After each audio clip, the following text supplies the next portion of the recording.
ที่ของเราเองนะครับทางส่วนของทางสำนักงานที่เราไม่พบผู้ติดเชื้อนะครับในจังหวัดชลบุรีนะครับก็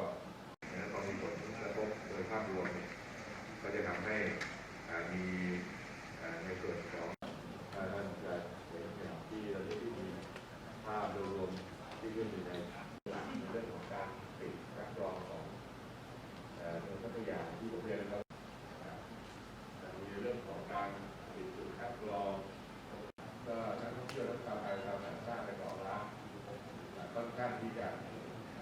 มากขึ้นเราก็ใช้รั้วแล้วก็ใช้ลิฟต์ว่าใช้ความร่วมมือเป็นอย่างดีก็ต้องขอบคุณและขอบคุณอีกทีนึงนะเพราะว่าให้ใช้พื้นที่บริเวณทุกป่าบนต้นทางเท้าสำหรับออกกำลังกายให้เรียนภาษาจีนผู้นำในส่วนของการตัวเราว่าในส่วนของการที่มันเป็นในการส่วนรวมการเป็นเรื่องการเมือง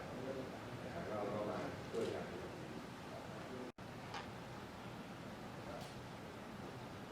ก็ทำให้ในส่วนหนึ่งก็คือที่ผมได้เรียนไปในเบื้องต้นของเราที่ดูนะครับส่งมาให้ความรู้สึกปลอดภัยทั้งผู้มาใช้บริการและก็ปลอดภัยทั้งผู้ที่ให้บริการเอาแบบแนวทางในการที่จะให้บริการกับเรื่องการเป็นการสร้างความมั่นใจ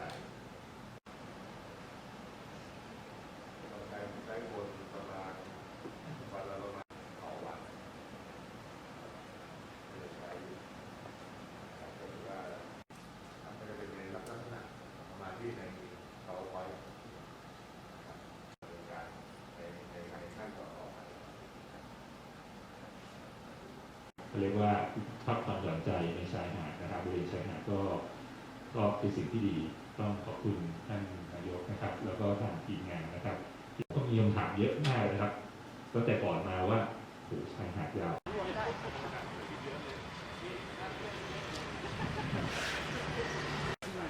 แต่ว่าเอาต้นไม้แถว2ครับโดยประมาณเป็นระยะนี้300 เมตรกับ500เนื้อหมาไปเลยนะ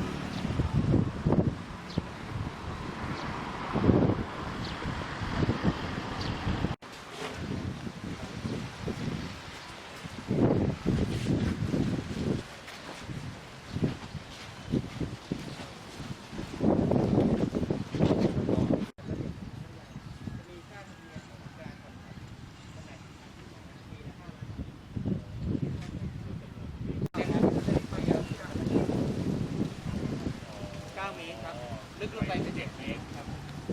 ทุกราย หรือว่าตรงนี้โซนมันไม่ค่อยน่าสนใจหรอ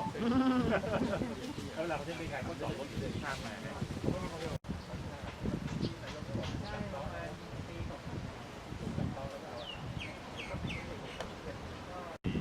แล้วผู้ที่ตั้งคือปีอะไรก่อน24ตอนนี้ด้วยขายน้ำขายอะไร แล้วด้วยใช่ไหมที่นี่ไม่เหมือนบางแสนแล้วมีไก่ย่างอ่ะ จ้ะ อันนี้เขาให้ขาย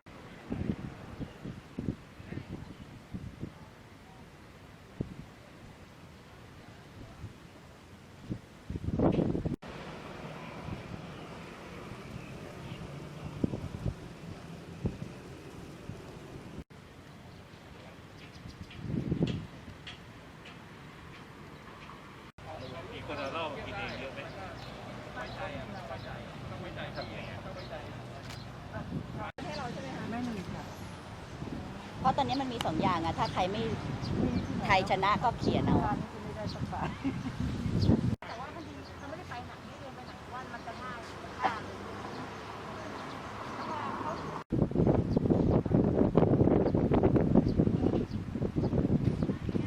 มาตรการของร่มเนี่ยต้องมีลงทะเบียนนักท่องเที่ยวอะไรเงี้ยนิวนอมให้เป็นแบบ หน้าคนติดเลย